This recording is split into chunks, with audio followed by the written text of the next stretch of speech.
All right. So you see, when I tell you how fraudulent, how corrupt, how unethical Nigeria is, some of you think we are saying it out of hatred for Nigeria, but it is not true. We are saying it out of facts and realities happening in Nigeria. Oh yes, in Nigeria, where the government keep a freedom fighter in detention, but they go along to discuss with bandits. In Nigeria, where two people commit the same crime, one person is freed and the other person is being held on to. In Nigeria, where the leaders do things to their own interests. That is why we tell you that Nigeria is fraudulent, that Nigeria is as corrupt as anything you can ever think of. Now, a couple of days ago, Nnamdi Kanu appeared in court where the lawyers are pleading that he should be taken to hospital because of his health condition. Did you know what? Anyway, in this video, I'm just going to allow you to watch and hear what Nnamdi Kanu's lawyer, Barrister Maxwell Okpara, said about that whole thing.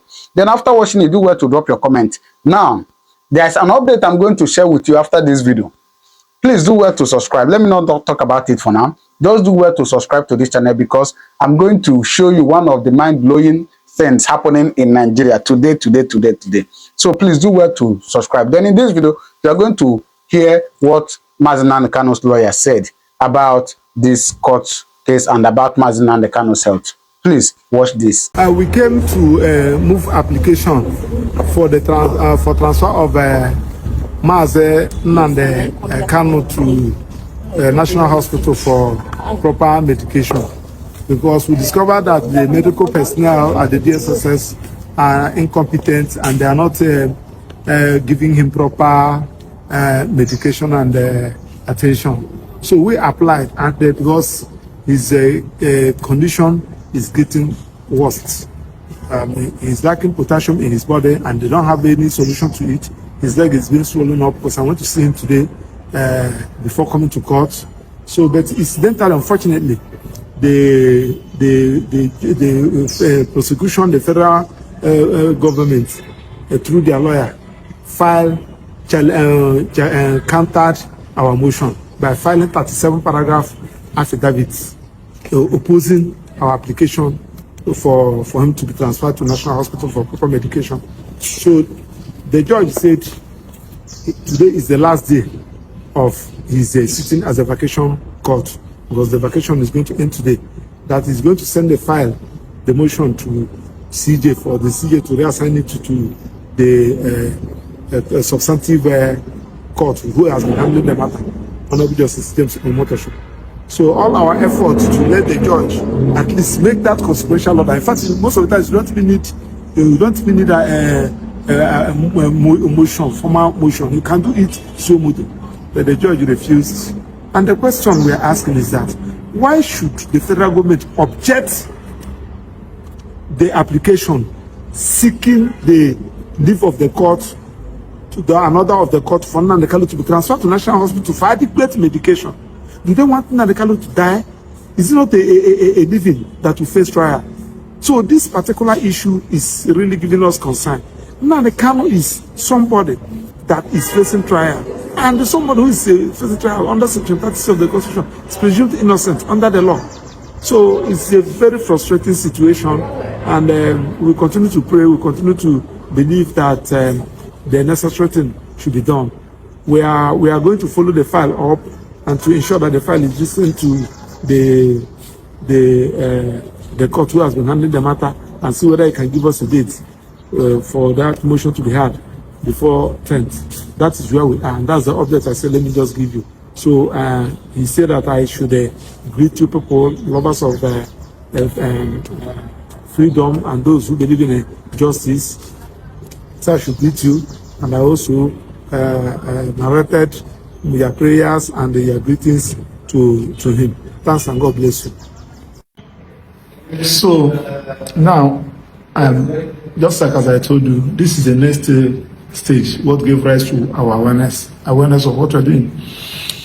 So Nnamdi Kanu, many people have been calling, asking me a lot of questions that has to do with this matter in court, what Nnamdi Kanu is passing through, why is Nnamdi Kanu in a court. What is coming up, what is going to happen is on the 10th of October. Is it judgment? Is it a what? Most people don't know what no case submission is all about. Most of people don't even know the history, why we get where we are today.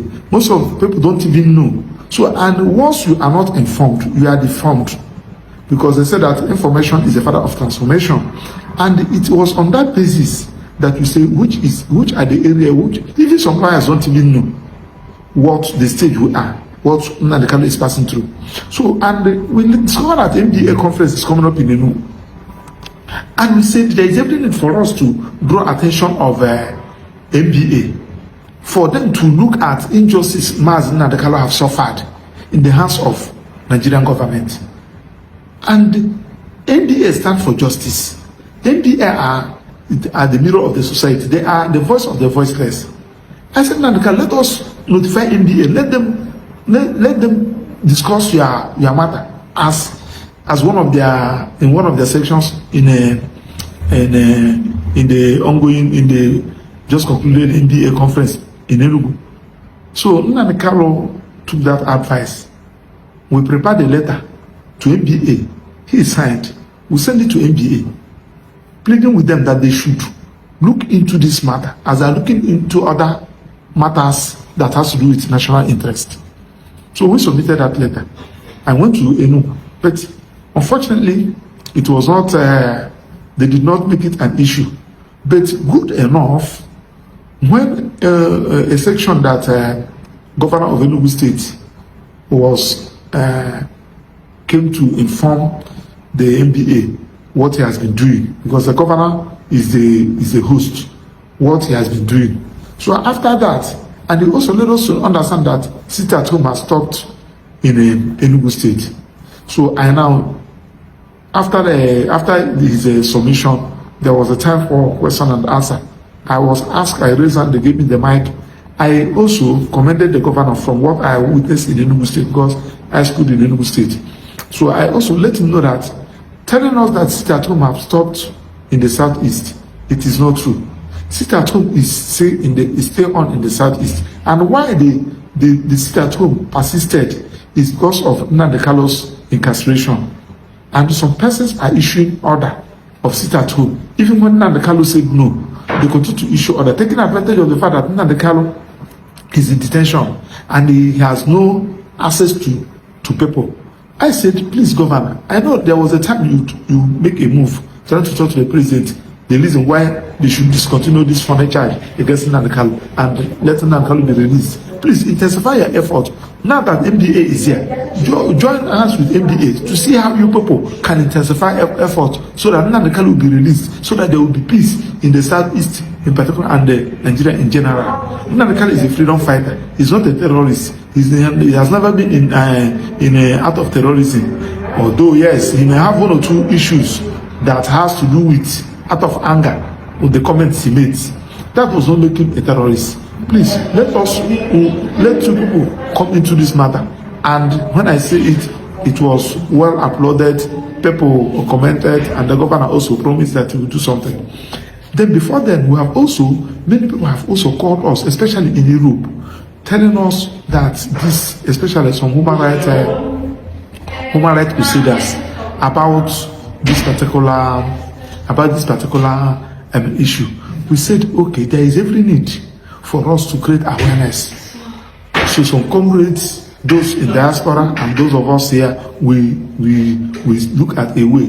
Let us go and inform our brothers in diaspora on what is going on, so that they will be aware of what is going on. So which we pass the information to Nnamdi Kanu. Nnamdi Kanu agreed and said that we should go move on. So we agreed. Nobody sponsored us. Nobody sponsored me. I processed my visa. I bought my ticket. I came down to this place. So incidentally, some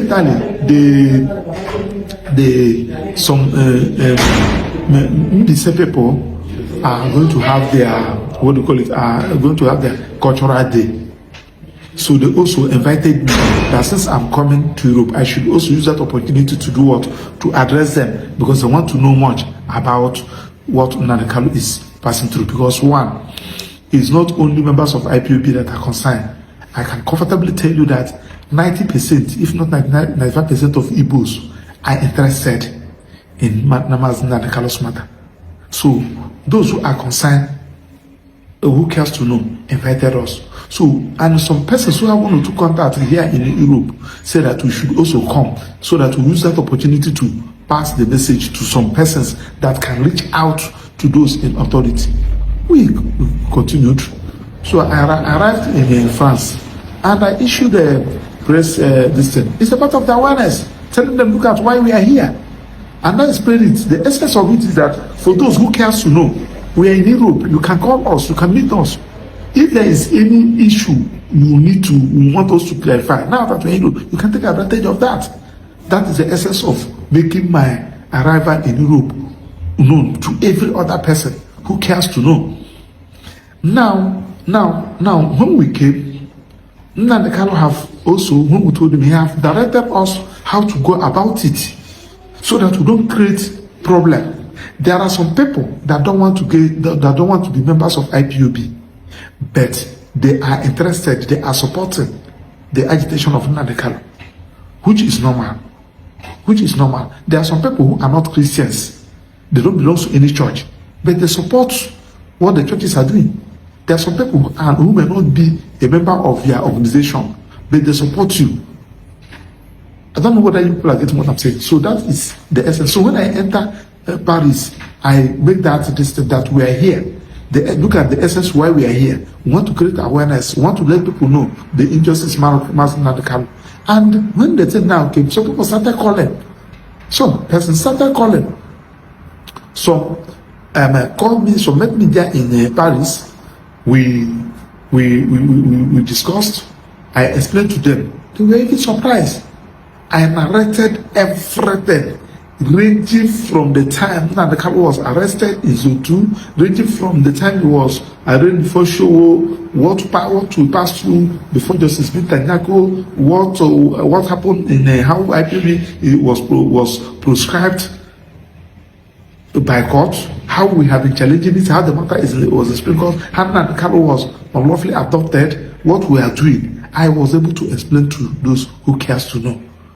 While we are there, the people of Mbisen, just like I told you, invited me in Malaga, Spain. I also went there. I explained to them, both on individual capacity and as a group. Some other persons that I may not mention their names are also called me. I explained to them. So then one person now called that. He introduced himself as the coordinator of IPOB in Spain, that he learned that I'm in Europe. I said yes. He said that okay, that he would like to see me. I said no problem. So he said that his members of IPOB there that would like to see me so that I can address them. I said no problem. We schedule on how to, just like every other person is coming. We are for everybody.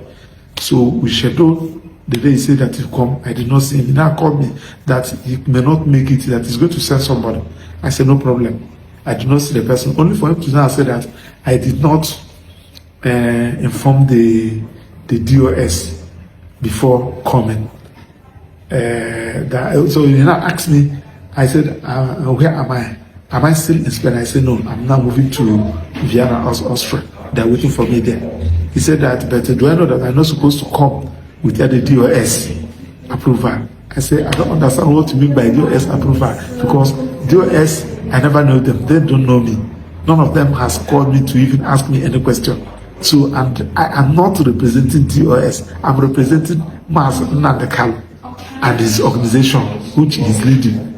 That's the brief I had. So, if the DOS who are under Nnamdi Kanu, if Nnamdi Kanu asked me that I should give me the numbers of those that he said that I should also reach out, if not, why? I will.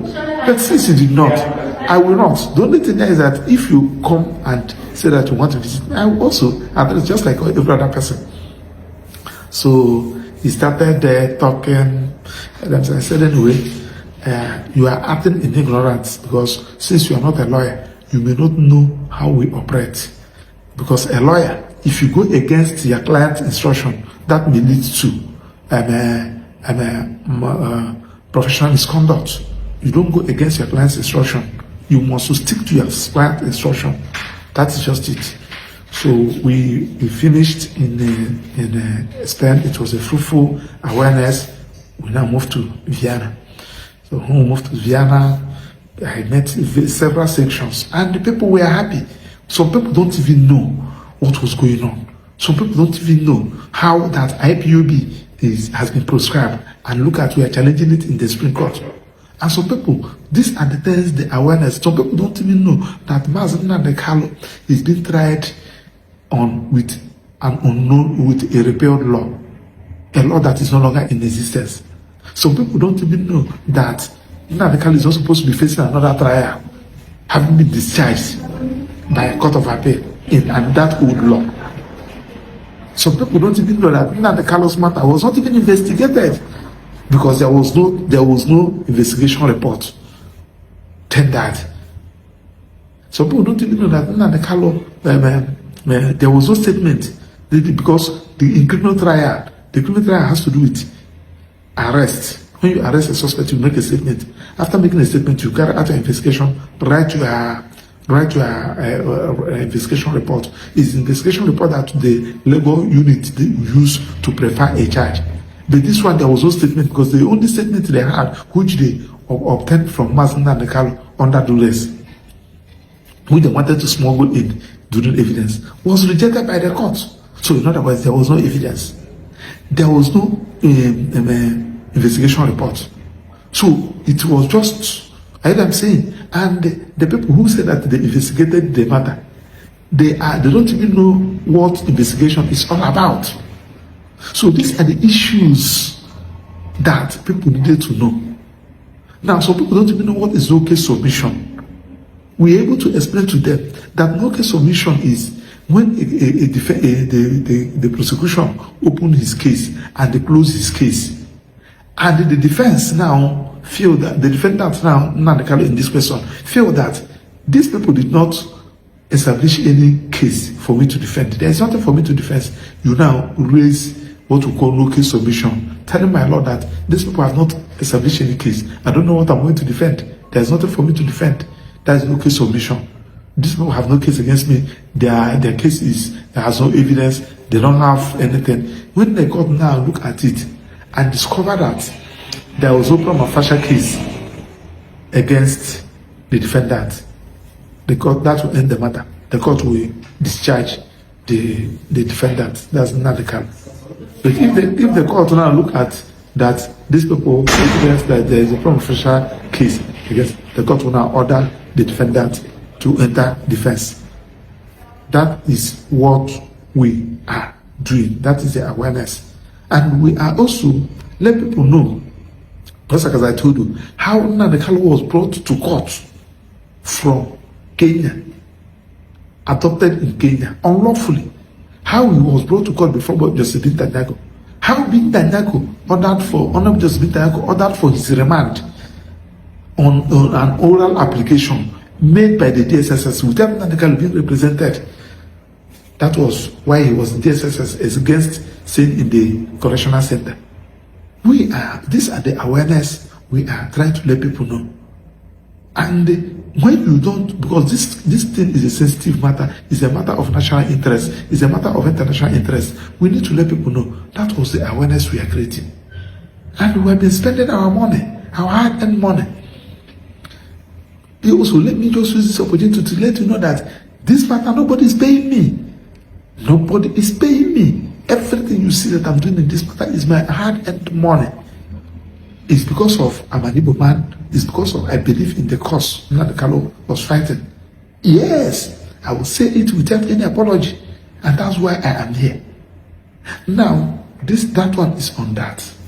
One expected the people who believe that, who claim that they are for Nnamdi Kanu, to to start off something, to start creating awareness, not fighting. As you Nnamdi Kanu has offended you, is this time the time to apportion blame? Is this time the time to fight? Assume you have one or two things against Nnamdi Kanu, or against any of the siblings, or against the wife, or against anybody, or against the lawyers. Is this time the time to fight? I thought that the people that claim that they are supporters of Nnamdi Kanu and the US fighting for this thing, their eyes should be on the ball, not try to edge Nnamdi Kanu out so as to take over. It is unfair. It is bad. It is bad. The look of IPOB, the head of IPOB, the person people are seeing as IPOB is Nnamdi Kanu. You can't be more Catholic than the Roman Catholic Pope. So fighting me, someone that have suffered, this particular case, I don't want to tell you what I have passed through, the price that we have paid, and the price that we are still paying. We are not regretting it because we are committed in what we are doing. Our eye is on the ball, and our eyes should be on the ball. So that one is on that. Now, what are the DOS supposed to be doing? Is it fighting us? I'll come back to tell you. But divine providence and ready to lay it down for the cause of Biafra and salvation of humanity, that we are diligently to work while it is yet day, so that when the call comes down to lay down our tools, we may be found ready to enter into the kingdom of Ji Uku Okike Abiyama, God Almighty, where in His light we shall see light. We remember the fallen of our Biafran armed services. We remember the victims of terror and tragedy. We remember the millions of defenseless women, men and children bombed in the markets, strapped to their death in schools and hospitals by Soviet MiGs and piloted by Egyptians. We remember Warrant Officer 1, Elijah Anosike, Staff Sergeant Ewon Ejiogo, Warrant Officer 2, Ndarake Uya, Staff Sergeant Davidson Njoku, Staff Sergeant Sylvanus Ezeku, Sergeant Evan Jim Udo, Corporal Pius DK, Corporal Michael Akujike, Corporal Johnson Agu, Lance Corporal Gabriel Okezi, Sergeant Mbanefo Lawrence Ofuru, Sergeant John Ukeje, Sergeant Major Albert Ogumba, Sergeant Tyson Obaji, Sergeant Emmanuel Ochi, Sergeant Peter Ejimako, Sergeant Nana Otuetre, Sergeant Morris Abeli, Sergeant Peter Mbisi, Sergeant Obed Adenu. Using a lighted candle,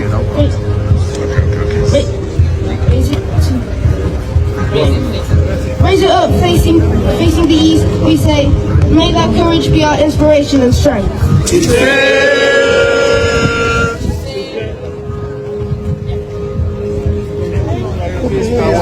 All right. So, what do you think? Nigeria.